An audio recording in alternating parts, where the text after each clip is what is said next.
Hey guys, welcome to the new moon in Cancer video. Now for those of you that don't know, this is technically a double moon. And a double moon is when there are two new moons in one season. So we already had the lunar eclipses and all of that jazz, but this is going to be still in the energy of Cancer. Now it's been a little heavy, so this reading, just letting you know, it's a little heavy today. So what I did was I pulled the affirmations before doing the reading today. So the first one we have is, if you can't change the way things look, change the way you look at things. And we have toxic. So some of you guys could be around some toxic energies, or you could be feeling that heavily right now. We have childhood dreams and new cycle. So the energy that I'm getting just right off the bat is emergence. And I'm getting the energy that something is about to come into your experience, or there's going to be a situation that you're manifesting that is you leaving a toxic situation. Because in our current energy right now, we have dance to your own beat, and you see how the sun is peaking. The sun represents the child, the inner child, our ultimate happiness. And this solar plexus and sacral chakra energy is kind of giving me the vibe of like, some of you guys could literally be dancers. Some of you guys could be really creative or have things that you want to explore creatively. And some of you guys, even intimately in relationships, it could be a sexual thing, but it's really like, there's something that's really authentic that's trying to bust through, okay? There's some sort of speech. Some of you guys have been working on your throat chakra. Some of you guys are now being kind of thrusted into the situation of alignment where you're kind of having to need to operate in alignment with what you say you wanted for your life, no matter what it looks like. Because we have the tower, and whenever the tower comes, I think it's so funny. I always kind of symbolize the tower as a home, and this one's really beautiful. So there might have been something in your life, a relationship, an idea of a relationship, a situationship, or even a literal home that on the outside it seemed great, but the foundation is not what you really want. And some of you guys are either going to work up the courage to put this into action and actually release this relationship. Now you have, it's funny that you guys have the Chariot, because the Chariot is the Cancer energy. But in this card, I don't know if you can see, the two horses are kind of fighting each other to go in the right direction. So some of you guys are going to have to hold your alignment and dance to the beat of your own drum to manifest the changes that you want to see, because it might be really hard to walk away from this tower. It's almost like this tower has been destroyed, but it is from the divine. You see the lightning? This is something that was unavoidable because it's really not in alignment with what you want. So maybe you've been tolerating things or putting up with things that you really don't want to. And so now it's like this moon is all about acknowledging that. And this always gives me the vibe of the home. And it could be your living situation. It could be what you really desire. So right now, if you've been feeling kind of like, with this energy of the beggar, it's kind of like you've been asking someone, and these wheels are like round and round. It's kind of giving me the energy of the Ten of Wheels. And it's like, you really know what you want, and it's, for some of you guys, you're being plagued by what you want because you're not getting it, and you can't even see a way of moving forward. But even if it's challenging, even if it's something that's split energy, just go towards it, because you're confronting your empowerment and your ability to empower yourself. This also can represent codependency, because it says dependence on others for the exclusion of effort. So some of you guys are really being thrusted into situations to break the chain of aspects of your personality or things that you might be expressing that aren't in alignment. So I feel like it's a split energy. This is kind of the dynamic.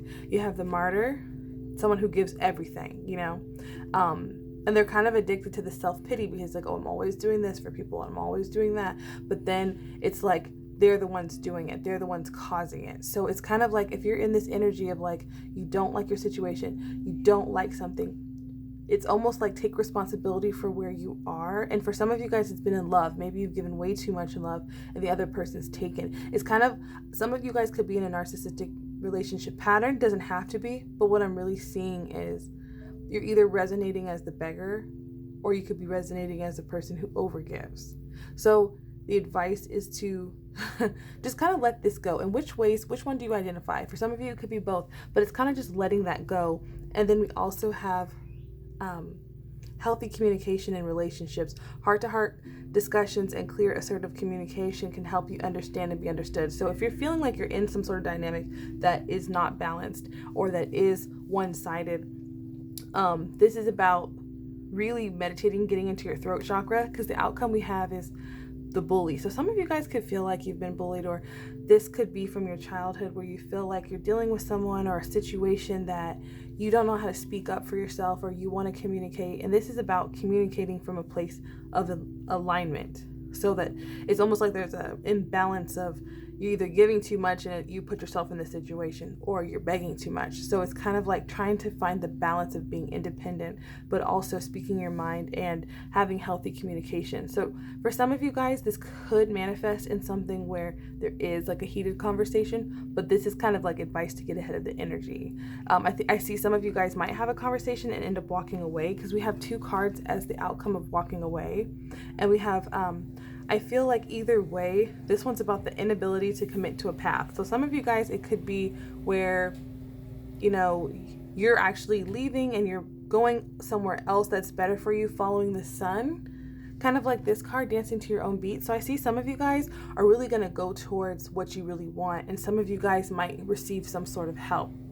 And it almost looks like this, like the independent person.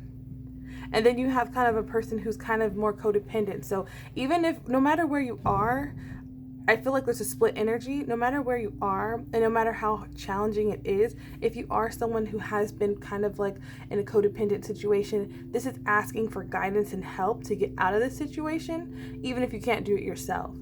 And this one is, if you are kind of like a fiery energy and you kind of just like are very independent and you're more of this martyr, it's kind of like taking control of the situation and following your passions. And your passions might make you walk away from a situation, but it's going to be for the better. So this was a little heavy, guys, but I just want to give some advice to everyone in this reading, because I see a lot of people walking away. But don't fret, because Cancer season is the 4th house, and the 4th house speaks about the home. And so the home, and this is funny because this is the home. The 10 of Cups is the home. It's family. So you're walking towards happiness. So even if you have to walk away from something, know that you're creating what you ultimately want. And with the 6 of Cups, some of you guys, it could be a past connection or a past relationship, or it's just focusing on the energy that feels like happiness. Some of you guys could be same-sex couples, but for some of you guys, it could be focusing more on your children, your animals, your pets, anything that makes you feel nostalgic. Just kind of like take a break and get into these energies, because this is where you're heading. So no matter how toxic the person is, no matter what is, take responsibility for your role. Are you being the martyr, or are you being the beggar? Are you being codependent, or are you being detached? This is about having balance and going for what you want. So what are those 10 things that mean happiness to you? What are those 6 things, because it's the 6 of Cups and 10 of Cups, that make you feel nostalgic? Who are the people that really make you feel good? Even if you can't get out of a situation right now and it feels like you have no idea, just know that everything has been cleared out with this eclipse season and this Cancer season for your own benefit, and you're heading in the right direction. So if you're making any sort of movement, if you're having any sort of conversations with people that might have been challenging, you're going in the right direction. So do not be afraid. Leo season's almost up, but we had to do this work because you don't want to manifest a blessing with the wrong people around you, or the wrong job around you. This is about being in alignment, and if you need help, ask for help. But we're breaking the patterns of codependency and narcissism, and we're also breaking the pattern of being around energies that don't support us. So movement is really good in a situation like this. So guys, this was the reading for the new moon, double moon in Cancer. Thank you so much. And if you want to book a personal reading with me, all of my information will be down below. And I hope you guys have a wonderful evening, night, day, whenever you watch this.